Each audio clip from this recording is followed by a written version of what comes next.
அதே மாதிரி இன்னைக்கு பாருங்க, தமிழ்நாடு முழுக்க எல்லா செலிபிரிட்டிஸ் பாருங்க, விவாகரத்து விவாகரத்து பாத்தீங்களா? எல்லாரும் எல்லா சினிமா பீப்புள் இன்னைக்கு அது எவ்வளவு வருஷம், 20 வருஷம் வாழ்ந்துட்டு விவாகரத்து.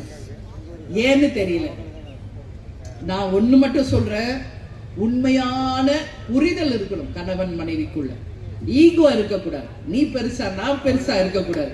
புரிதல் இருக்கணும், அண்டர்ஸ்டாண்டிங் இருக்கணும், ஒருத்தருக்கு ஒருத்தர் விட்டு கொடுத்து வாழணும். அதான் வாழ்க்கை. நீ இன்னைக்கு இப்படியா நான் அப்படின்னா எப்படி அது குடும்பம் விளங்கும்?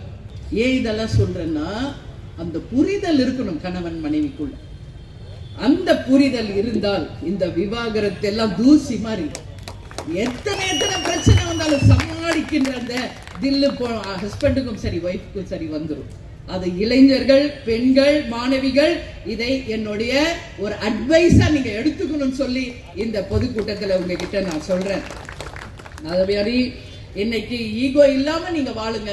அந்த வாழ்க்கையை இனிமையானதா சொர்க்கமா இங்கே, அந்த சொர்க்கத்தை இங்கே நீங்க பார்க்கலாம். செத்த பிறகுதான் சொர்க்கம் பார்க்கணும்னு இல்லை. அந்த கணவன் மனைவிக்குள்ள அந்த புரிதல் இருந்தால் அந்த சொர்க்கம் இந்த பூமியிலேயே உங்க கண்ணுக்கு தெரியும். அதுதான் முக்கியம் அப்படின்றத சொல்றேன்.